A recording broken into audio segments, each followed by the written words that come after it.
You're listening to Making a Living Show. I'm Robi Levy. Hi, my name is Luis Jimenez, and I make content for a living. Luis Jimenez is an actor, writer, and UFO activist. Since moving to LA, he's become a member of UCB's House Sketch Team and worked with comedic heroes Scott Thompson, Dave Foley, and Tom Hanks. Recently, though, he launched a podcast and has found himself in the middle of a politically charged UFO movement called The Big Phone Home. Here's my chat with Luis Jimenez. Who are you and what do you make for a living? So my name's Luis Jimenez. I'm an actor. I'm a improv comedian. And within the last few months here, I've been turned into a UAP activist of some kind. All right, I'm going to ask you right now, for those that don't know, what is UAP? So UAP is the very new term, it's a government issued term for unidentified aerial phenomena, or AKA UFOs. Dun, dun, dun. Yeah. Boom, boom, boom. Yeah. All right, I'm going to put the UAPs away for we can now. get there. We can get there. I want to see how I'm an actor and an improviser by trade. That's where I started. That's like my bread and butter. Right. So tell me how you got started then. In high school, I've always, from the day I can remember, I've always had a camera in my hand. I've always been making content. And in high school, we had a television production studio. Oh, wow. And it was a class. It was one of the few production studios in a high school anywhere. As a matter of fact, it was so advanced, we could broadcast within the school. We could also broadcast to a local television station, and they would play our high school program on the local TV. So within that class, was it really good programming, or was it a really bad station? Oh, it was local. It was, local television, like, where they pick up literally anything that people will send them. They are dying for content. And when there is no content, it's not even a PowerPoint slide. It's like a VHS tape of events coming for the next month. It was that kind of TV. But as a high school kid, you can be watching that station and see, your broadcast, the thing you made. So that was cool, and it was unique. And I didn't really understand how unique it was, until much later in my life. But I was a very personable person in high school. I didn't have very many enemies, if any. I played football. I was a big, I won't say a big jock, but I coasted through high school. And when I say that, I mean, I did as little as I possibly could. And I was still pretty much a B student. But the class that I was just floored by and constantly found myself in, to a point where the teacher would write me notes, giving me permission to be late to other classes, was that television production class. When I first got into that class, I was a sophomore, and the seniors, I made one thing, and the seniors loved it so much they immediately adopted me into like their production crew. And so from sophomore year up until I was a senior, I was basically like the man in that little TV production. And so when I first got there as a sophomore, the show was student events, activities, a little bit of sports, a little bit of what's going on in the library. What did Miss So-and-so say? Just like little stupid things. And it was about 10 to 12 minutes long. And so I come in, and of course I'm a football player. I'm a personable guy. I'm like, I want to make a sports segment. So I started making this sports segment. And it becomes such a hit that by the time I'm a senior, I'm playing with green screen. I'm doing intros for the show. The show is like 10 minutes, okay? The entire length of what the original show was. And then all of the other things were squeezed into the last 2 minutes. Few minutes of the show. And like it got to a point because every Friday, it was a TV station. Every Friday, we had to have the thing done to broadcast to the school. So I would have to sit and edit and beat deadlines in high school. What were you editing on back then? I was editing on a reel-to-reel, on a VHS reel-to-reel. So I would have to go frame by frame, trigger it down, digitally cut it, and then put the tape together. And then it was a process, but I fucking loved it. I loved it. I soaked it up so hard to a point where my teacher, Miss Moyna, she's like my favorite ever. And, at the end of my senior year of high school, like I said, it wasn't like all the teachers liked me, but I wasn't, a valedictorian or, the chemist or the politician guy in high school. And at the end of the year, there was a teacher's award. In other words, the teachers got together and they voted on students and, like who they thought were worthy of accolades. And I never had a teacher ever give me anything remotely close to what Miss Moyna gave me in my last few days of senior high school. I get an invite to this event and I'm like, what the hell is this? And then I get there and I'm sitting on stage, okay, in front of our auditorium, which is a big theater, holds 1,000 people. I'm not kidding. Like, this is a high school. And I'm looking on stage at the other kids that have also been invited. And I'm saying to myself, what am I doing here? Like, this is like the smartest kids in the school. I was genuinely confused. And the ceremony begins and Miss Moyna comes up and she gives this speech about me and my work ethic and my passion and just everything that I didn't even know I was pouring into it, but she saw it. I haven't even thought about this in a long time. It's like making me emotional. She saw it and she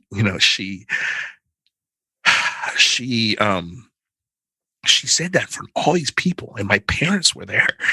And for the first time they looked at me like, Jesus, what have you been doing in this class? And so that was like the start. That was like, I knew I wanted to be in TV production. I wanted to make movies. I wanted to be an actor because I ended up, hosting and editing the show. So like, and then that after high school, I had a couple of offers to play football for some Division II schools in Illinois in some really cold environments. And so I was like, I'm clearly not a football player. Like, that's not my path.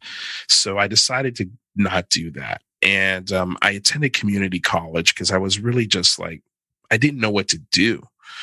So I went to community college. At a community college, they had another television and radio broadcasting part. So in the first year of school, I finished every single course I possibly could on television broadcasting. And I can't remember the professor's name, but he taught me how to write commercials for radio. I had to do a radio show. Like, and he said, when he was giving grades, he's like, your program was one of the best I've ever seen as a professor. And he's like, I think you really got a shot at this. And so in that process, I had read in Craigslist that this improv group was looking for improvisers, and and it was something I was paraphrasing, but something along the lines of, "Do you like Whose Line Is It Anyway? Are you into blah blah blah?" And I was like, "Yeah, that's totally me. I totally watched Whose Line." And every time the show's on, I'm just like imagining in my brain like how I would react to the situations that they're putting on stage.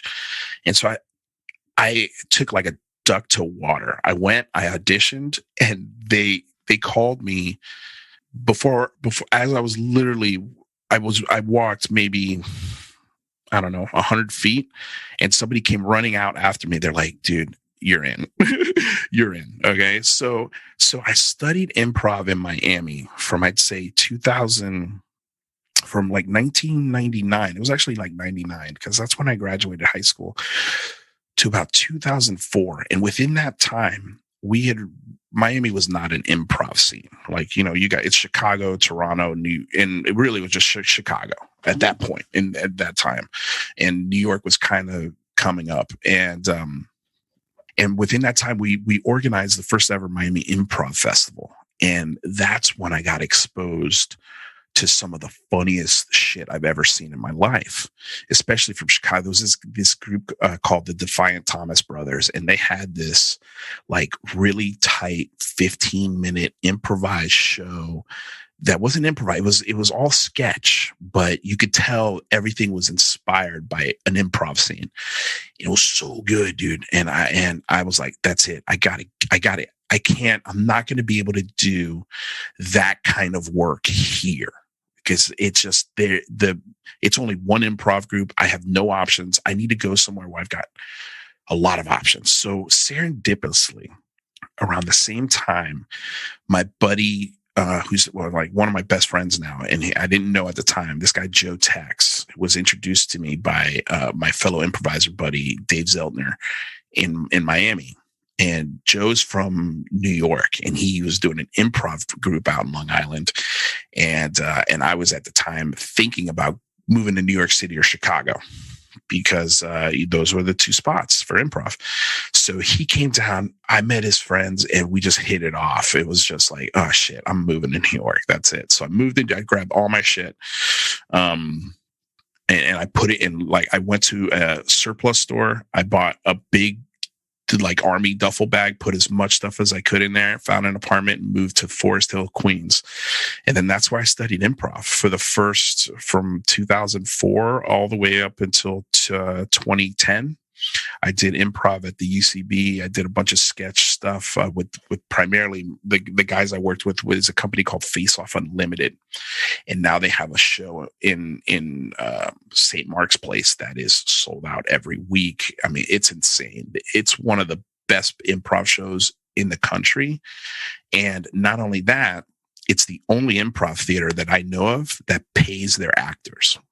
Every single one. Really? How do the other ones work? They don't get paid. They don't get paid. No. Ever. They don't get a cut of the door. They don't get a, nothing, part of the bar. No, No. Usually the improv theaters are schools. They're training centers. So you're just there. You just want to get on the stage. That's all you give a shit about. That is it. But, that's an old way of thinking, especially when you're part of that training center for, say, 4, 5, 6 years, and you're a regular staple on that stage that people come to see. And that's bullshit. Those actors should get paid, they should be paid because they're putting in a lot of work and they're making money for the theater. So these guys have figured out a way how to do that. And basically what they've done is they've combined a restaurant with an improv theater, and they've made it incredibly interactive. It's called Batsu. If you're ever in New York City, once things get back to normal. I remember New York City. Yeah, you remember. Day. Yeah. You remember what it's like. The show is called Batsu. It's Japanese for a Japanese game torture show. And essentially the idea is it's whose line is it anyway? But instead of Carrie hitting the buzzer at the end of the scene, it's a torture.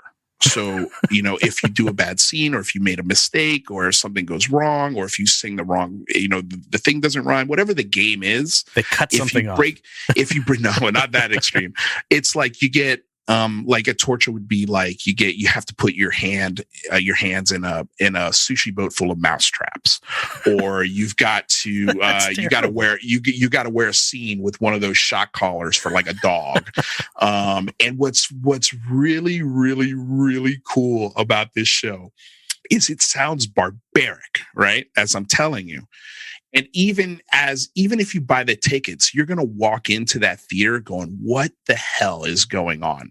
And the first torture you might even see, right? You might be like, okay, what is this? This almost doesn't feel right.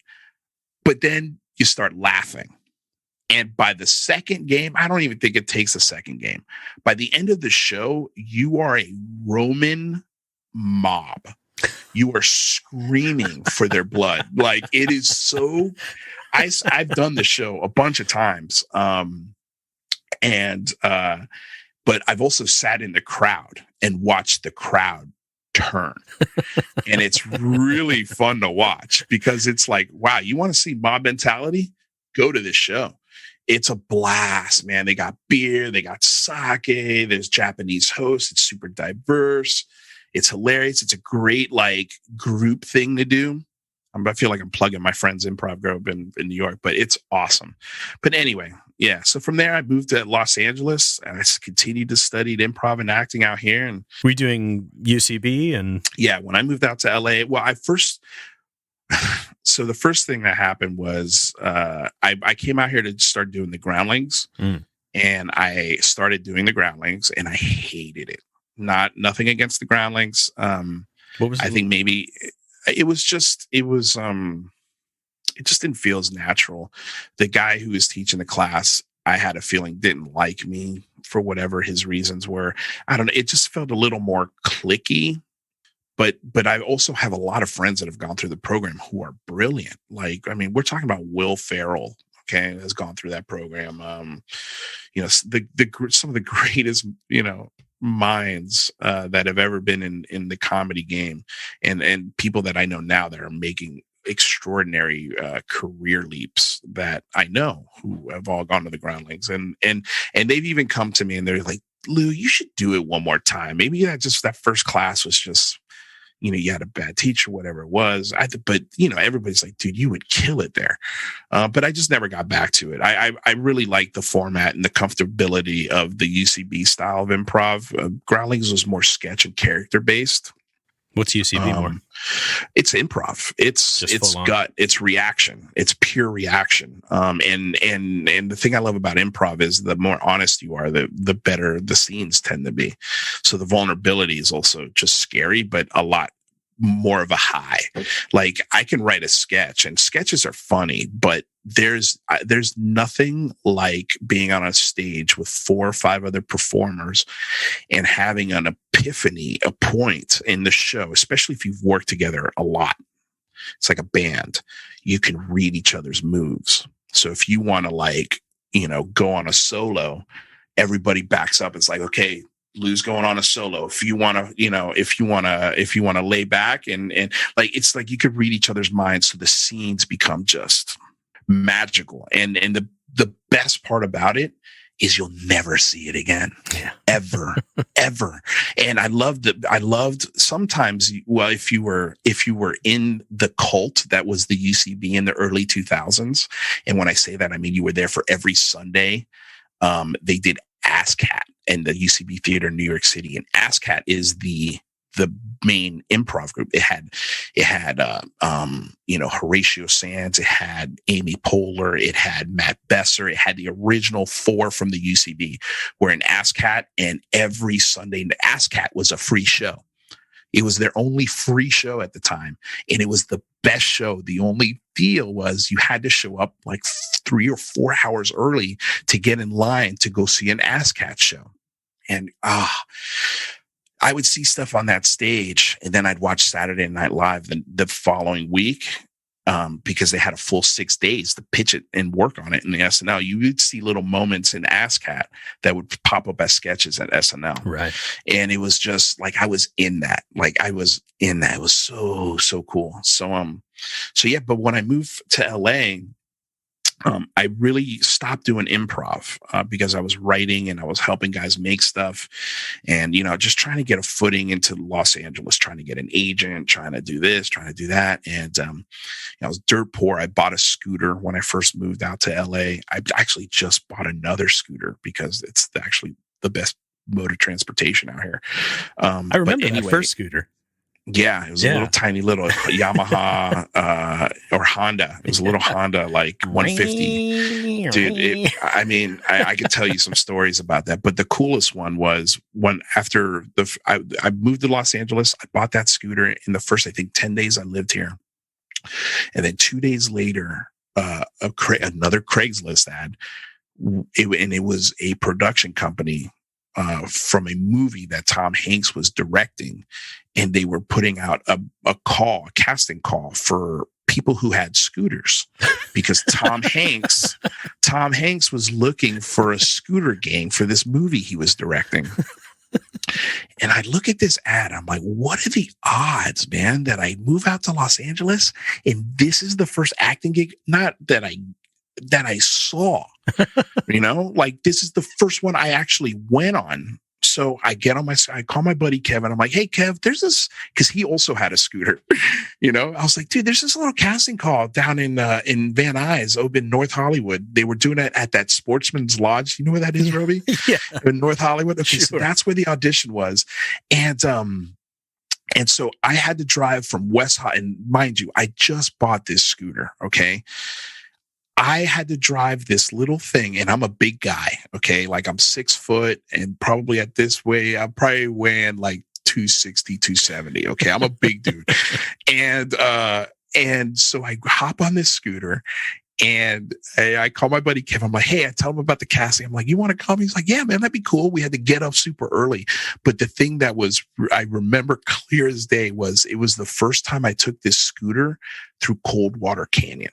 And that, if you know anything about Coldwater Canyon Road in Los Angeles, it's super curvy. But beyond that, it is like Italian streets. They're not very freshly paved. There's a lot of cracks. There's a lot of things. And if you're new to the scooter game and you're just trying to like not kill yourself, it's a dangerous, very dangerous road to be scooting on. But the good thing is there was not a lot of traffic. So I made it. Yeah, and Tom Hanks was really looking for a very, very cautious scooter gang, clearly. Exactly. He's very, very concerned about safety. And yeah. So, dude, I show up there, right? And they've cones set up, and they're like, okay, go down the cones and turn around and come back here. And here's a little also, this will be a secret that everybody will hear for the first time. Nobody hears this show. Well, I know. Well, that's fine. This is like a secret nobody knows. Tom Hanks, when in that casting call, they said you have to have a motorcycle license, which I did not have. I did not have one, but I went anyway because I was like, "Fuck it, who knows? Maybe I'll get lucky, or maybe I could get my." I think really my thought process was, well, maybe I could get the license before the production starts. And so I went. I went around the cones, and a lady came up to me and she's like, what are you doing this Tuesday? And I was like, nothing. She's like, okay, I want you to be at this address. So I show up to the address. And I'm excited, but nobody's told me anything. I show up to the address, and it's a casting director by the name of Judy Boulay. And Judy's a really, really, really smart, very great casting director, and one of the sweetest souls you'll ever meet. And Judy goes, so, Luis, Tom Hanks is obviously, looking for a scooter gang, but he's looking for 8 core members of this gang. And these core members are going to be a very big part of this film. I was like, okay, all right, go on. And she's like, so what I'd like you to do is improvise a scene.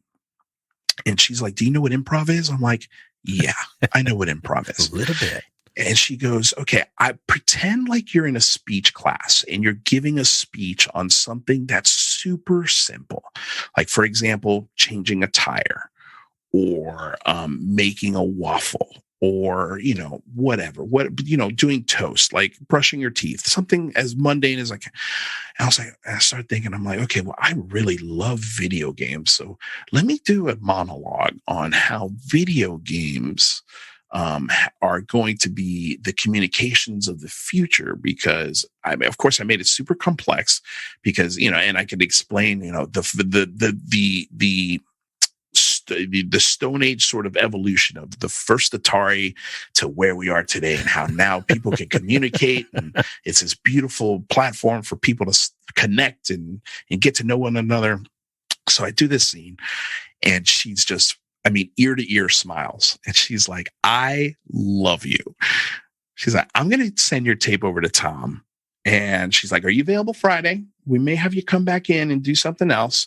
I was like, yeah, I'm available. My friend drove me to this audition, by the way. I get in the car and I'm like, moving with really sharp movements. And I'm like, I think I just auditioned for Tom Hanks. and I'm freaking out, right? So, dude, we get home, and I'm trying to remember if it was that afternoon or it was the next day. I feels like it was that afternoon.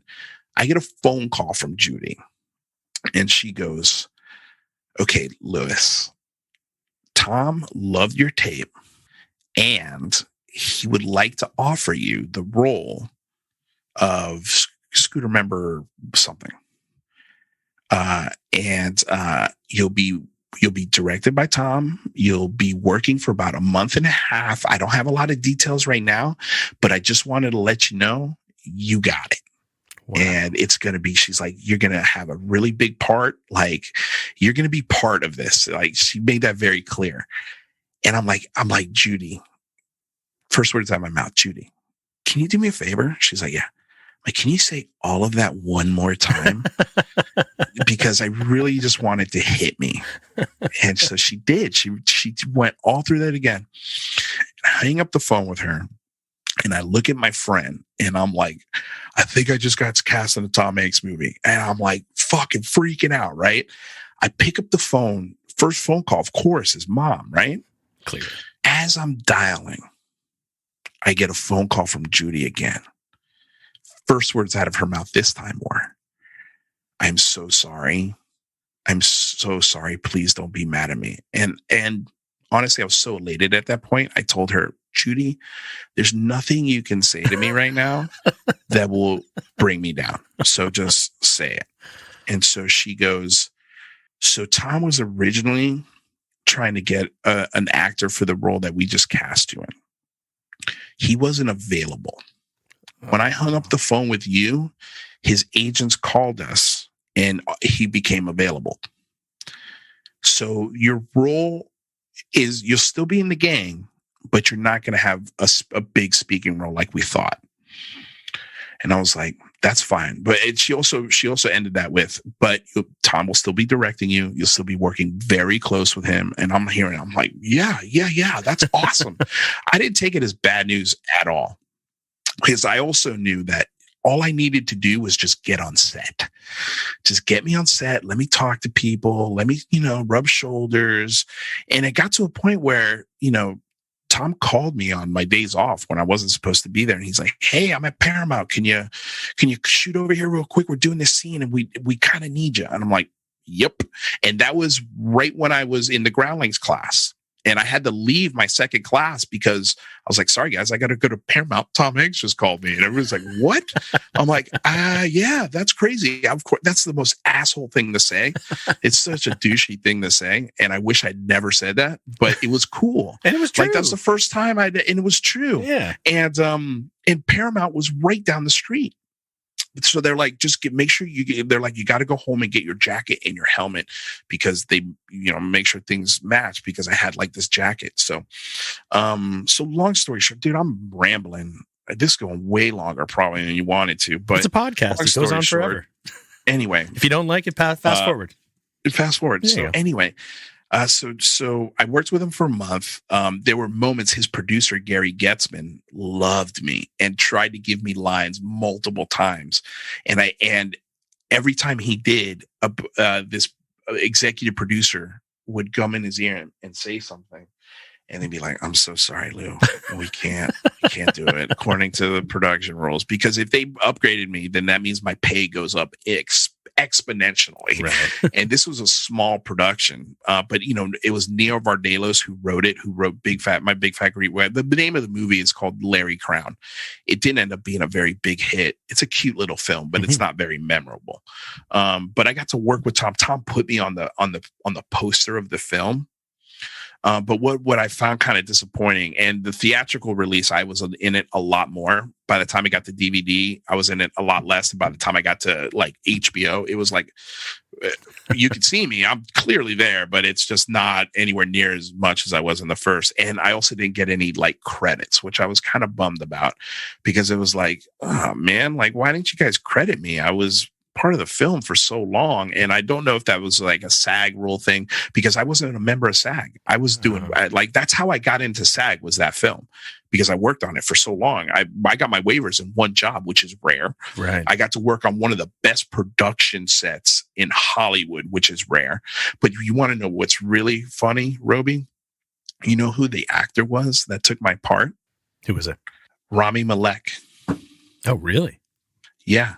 It was Rami Malek. He had just finished working with Tom on The Pacific.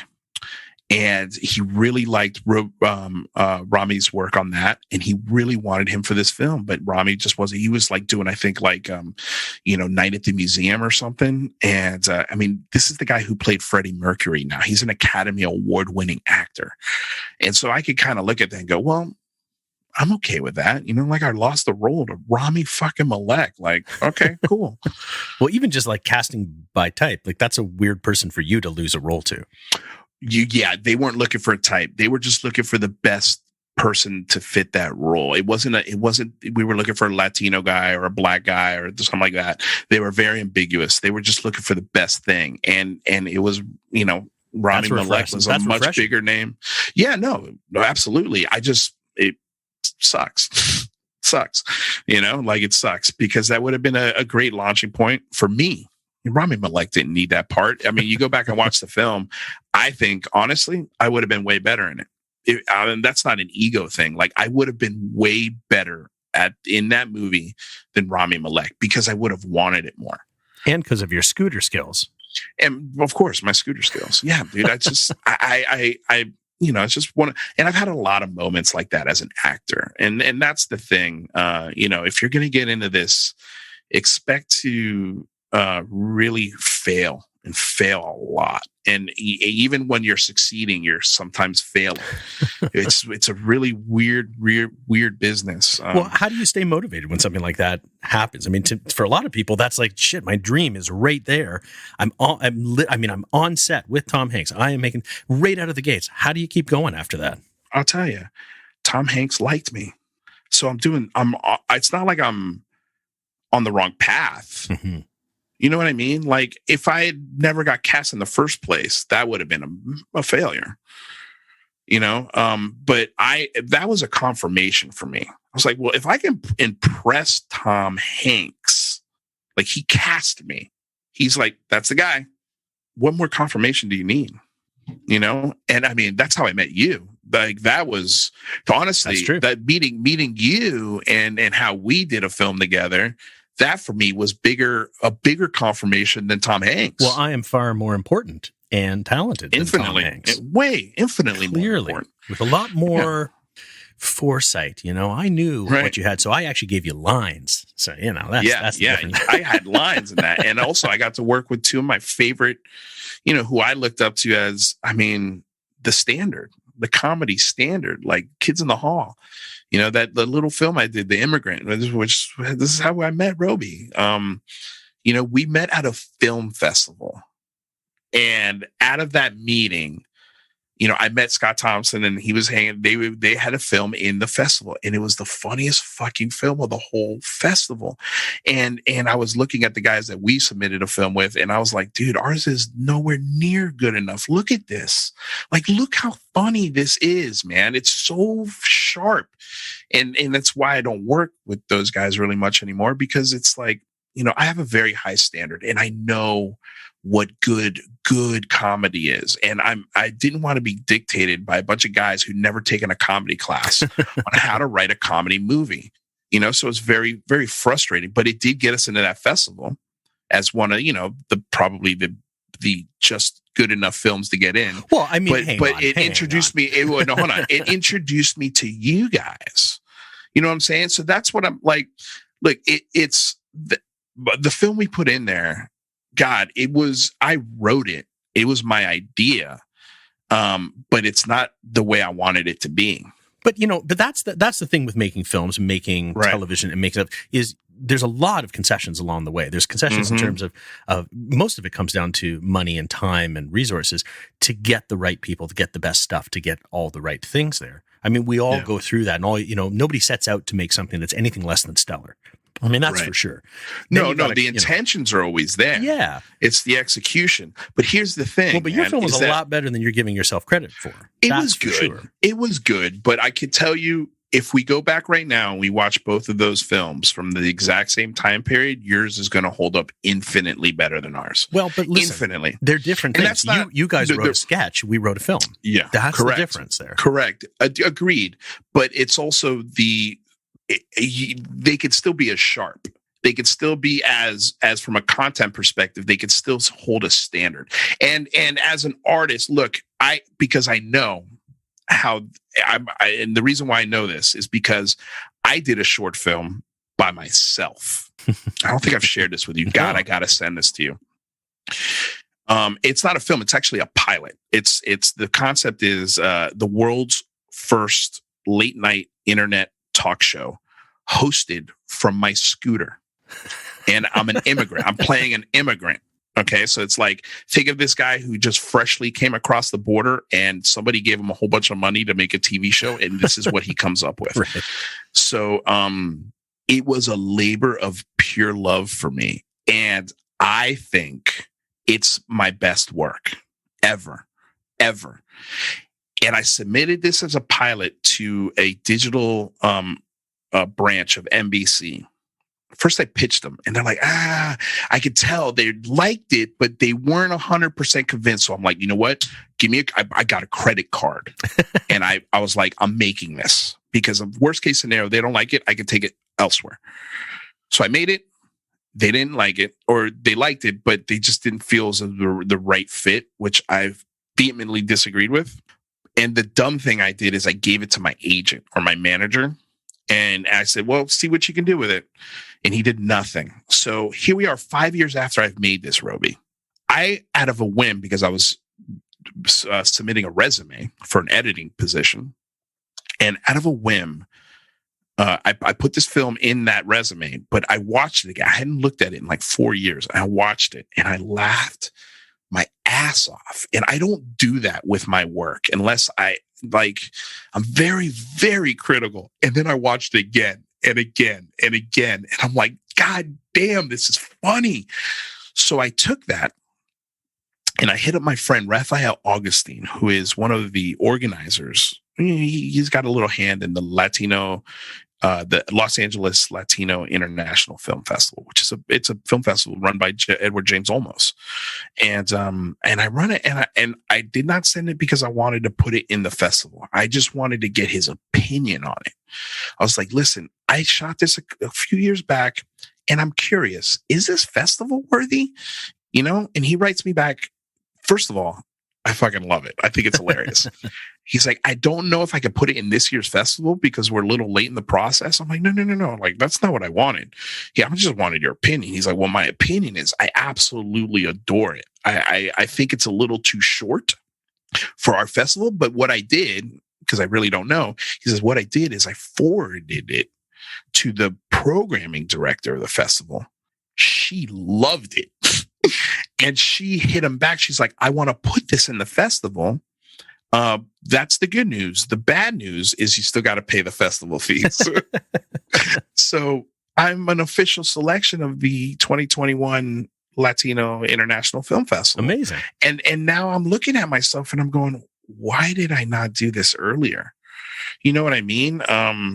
So that's how I know that project that we met on doesn't, you know what I mean? Like, it's not the same bar, even though they're completely different, like, categories.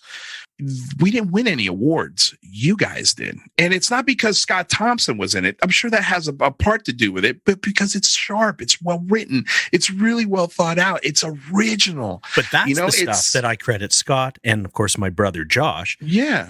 And Dave Polano and of course, Dave Foley in it. And, you know, these are the folks that, you know, they make me look good. I produced it, but at the end of the day, the kids in the hall, as you said, they're the gold standard. They're the real pros. And the one thing that we learned working with Scott so closely and with the other kids is their dedication to excellence. The piece has to be excellent. And that's something that Josh and I, as the more we worked, the more we put things out and the more things we wrote and tried to put together, even with the kids, it was something that we really held dear, is that we were going to be really hard on the work and really not hard on each other, because you can't be both. That's what made a difference. I got to tell you, I learned that lesson from working with you guys. And I knew I had an unsaid thing because when I would work with my team, that's the standard I went into it with. And see, like, what would happen is, like, for example, I'm not a writer. Right? I don't sit down. I can, but my attention span sometimes, I'm all over the place and I move quickly. I can write, But what they would do is they would write a script and they'd say, read it. I'd read it.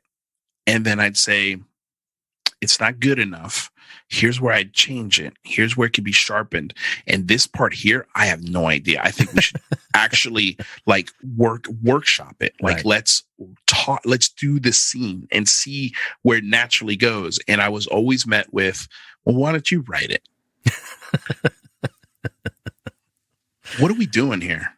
What are we doing here? Are we trying to make something good that people look at in a festival and go, you guys are smart. Like, you guys need some money. You guys need just a little bit of resources, because all of the things that you guys say you're looking for, you're not doing to get that end result.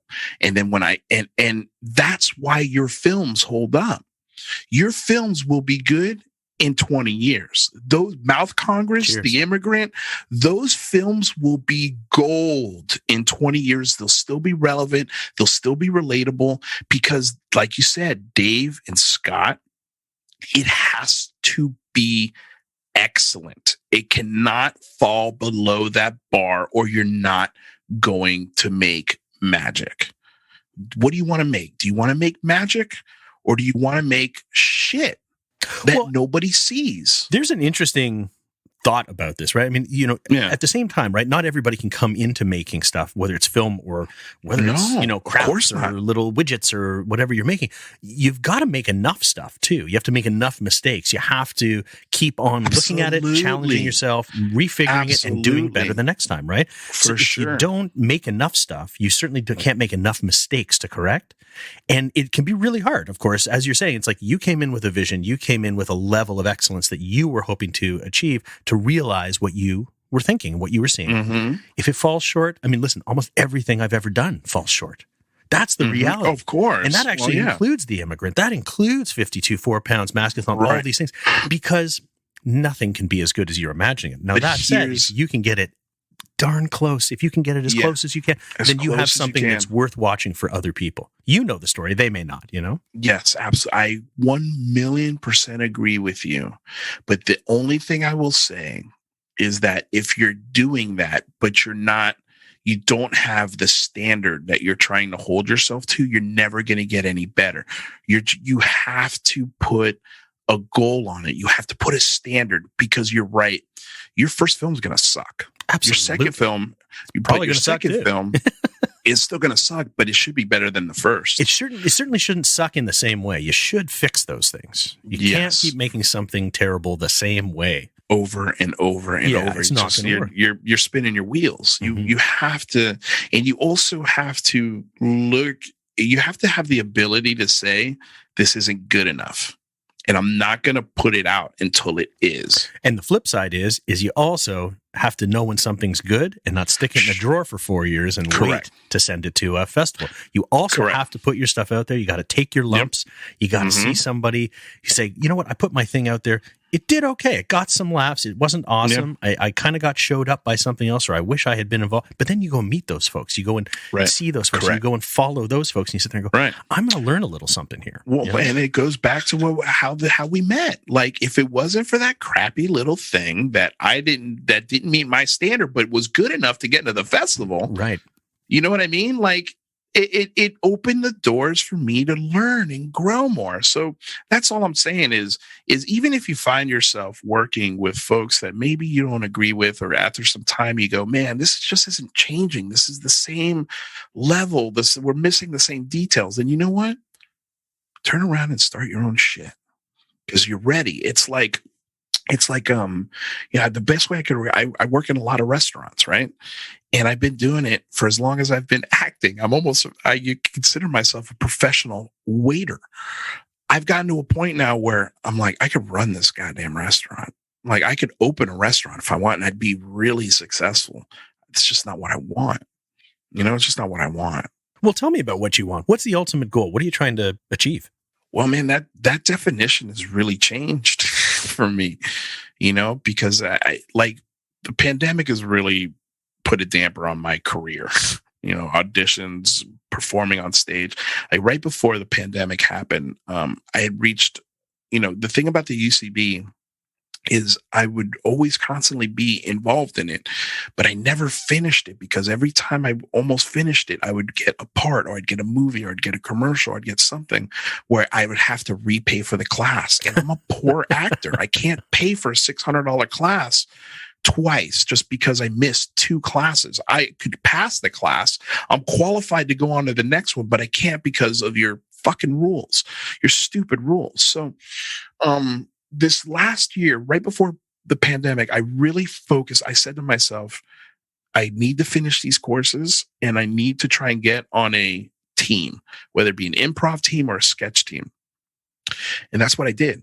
I focused on that and I got on the house sketch team, which performs once a month, okay, in front of big audiences. And there's casting directors and agents in those audiences. Every show, it is literally a launching pad in this town.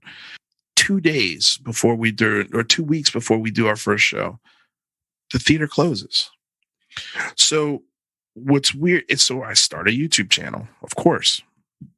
But what's weird is that my friend just told me the other day, because my friend who helped me write my film, I reached out to him. I was like, hey, by the way, our little film got into a festival. And we started talking, and and I got to a point where I was like, man, I think I'm quitting. I'm quitting, but I'm still very much in my realm.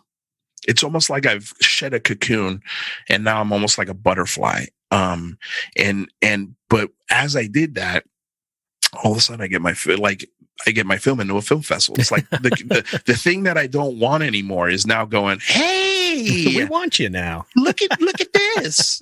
And he said to me, he's like, and I don't know if I'm getting the saying right, but he said, it's like the saying goes, the day you quit is the day everything you ever wanted starts appearing, or something like that. And so, yeah, dude, I feel like my last 20 years, I could call myself an actor, which a lot of people who've tried this cannot do. So I'm very proud of that. I know I have the talent, but it seems like, and I'm not making an excuse, and maybe I'm just not good enough, and these are the things I'm thinking about, but maybe I just have bad luck. I have bad luck, like Rami Malek, there's another, TV show where I got my first co-star role. You're talking about when you're on a co-star on a major network TV show, you're making, starting $25K an episode. Like it's career changing. And I get that role. They move the show to Canada and I lose it because I don't know why. You could have come and stayed on my couch. I know there could have been a lot of things I could have done, Robi, but like things like that. Yeah. That were just out of my control. And that's the thing. I had no control. And so I said to myself, man, either it's time to take control or there was no other option. It's time to take control. So what did you do? I started a YouTube channel. Right. So tell me about the YouTube channel. What's this? Well, originally I started it, because I was bored and I wanted to keep myself sharp. So when I do get an audition, I'm, in this realm of, I've been performing, right? And maybe that'll translate into the audition room and things like that. But what really inspired it is, I'm really into UFOs. That's what the YouTube channel is all about. Just follow me here. So I was working in a restaurant in December of not last year, but the previous year. And in walks this guy. And I'm looking at him and I'm like, I know this guy. Where do I know this guy from? And it hits me like a ton of bricks, the old cliche. And I'm like, this guy who's standing in front of me, his name is Luis Elizondo. He is the former head of the UFO program called the ATIP program. It's called the Advanced Aerospace Threat Identification Program. And this $22 million program was not public. He was in charge of it. In 2017, this department was made public and a couple of videos came out 3 videos, as a matter of fact, 2 of which were already out, just nobody knew about them. They were very unclassified, one of which was a classified video that was now unclassified. With those videos, this man was directly linked to the program and to these videos being some of the cases that he looked at as head of this program. Mind-blowing news. This news went over a lot of the heads of a lot of people because in 2017, there was a lot of chaos in the executive branch. And so every day on the news, it was, oh my God, this guy has done something incredibly terrible. And sometimes it was, yeah. And sometimes it was a little hyperbolic. And this insane news somehow got lost in all of this. So this guy walks into my restaurant and I freak out more than any other celebrity I've ever met in my life because I've really been into this time. Like when I was 13, I had a really close sighting with a lot of people at a party. Okay. I was 13. I wasn't high. I wasn't drunk. And it scared people, like adults, not just kids, adults. And so I've got this in my brain. And I see this guy. And at the time I was talking to my girlfriend. I'm like, thinking about starting this YouTube channel. I kind of want to talk about UFOs and bring my actor friends, but I don't know. That just sounds stupid. It sounds crazy. I don't think my friends would be into it. And then this guy walks in and I start talking to him. His name's Luis. My name's Luis. He's from Cuba. I'm Cuban. He was born and raised. He was raised in Miami. I was raised in Miami. All of these things are just like lining up. And I'm talking to this guy. I'm like, Jesus, this guy's so cool. He offers to take a picture with me with his phone and sends it to me. He's like, what's your number? And he sent me the picture that we took from his phone. I'm like, wow, this is insane. So that was my inspiration to start the channel. I was like, all right, I got to do it. So I started this stupid little channel. And the point, because I'm into productions, I really love watching TV. I'm a TV junkie. And so I love watching UFO shows, of course. But a lot of them I would watch. I'm like, God, this is so stupid. Like, it's lame. Like, the information's okay. But it's stuff I've heard before, and it's not a real fun way to present this information. And a lot of it just feels hokey to me. And so I'm like, I'm going to do a show where I bring in my friends and we review these shows. We watch them and we review them like we would with music or film or anything on TV, like The Walking Dead, like there's all of these review shows for video games, but nobody's doing UFO shows. So I was like, ooh, I found a niche. And the thing about my show is that we don't know what it is. We don't have the answer. We're not trying to pretend. We're not trying to speculate. I mean, we do that stuff sometimes, but we really come at it from a political aspect and a scientific aspect and how we could further just the discussion. Let's just talk about it. So if you want to find this channel, okay, it's called the Unidentified Celebrity Review. It's on YouTube. You can find me at Twitter at Lou Angeles, L-U Angeles. My link tree is in the bio. All of the YouTube, my Big Phone Home website, everything is in my link tree. And come hang out for a little bit.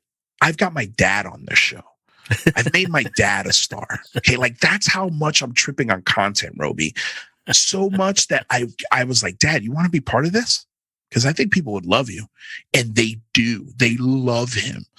He's bigger than I am on my show. But I've figured out a way to interact with my dad while doing something I love. I've never had this weight lifted off my shoulders in my life. I feel like I've finally have stumbled upon what I was placed here to do, if that makes sense. It does. I'm glad for you. Yeah, I am. Dude, thank you. Thank you. Are you kidding me? Thank you. Oh, man. I miss your face. I really love you, man. You're one of my, honestly, you're like a key moment in my life. You and your brother and all the moments we spent. Please send your brother my love because I miss his wild ass. Will do. All right, my dude. Well, I love you and I'll see you soon, dude. Subscribe to Making a Living Show on Apple, Google, Spotify, Stitcher, and pretty much anywhere else you get your podcasts. For more on the show, visit makingalivingshow.com and follow along on Instagram, Twitter, Facebook, and YouTube. Making a Living Show is produced by Next Exit Media and hosted by me, Robi Levy. Thanks for listening.